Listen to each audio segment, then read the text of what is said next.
Okay, we'll put this. Let's go magnet fishing in the river.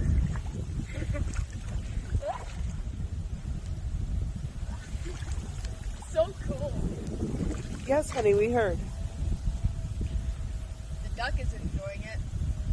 It's enjoying it so much that. Why do we have all this river? Why do we have all this water in the street? Hurricane. Hurricane what? Hurricane Ian. Ian. Yeah, no ice cream for Ian now. Yeah.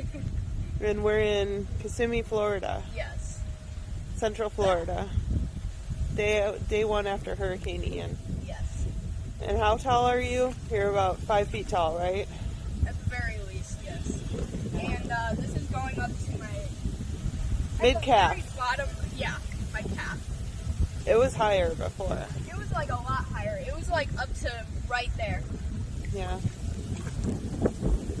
All right, let's go.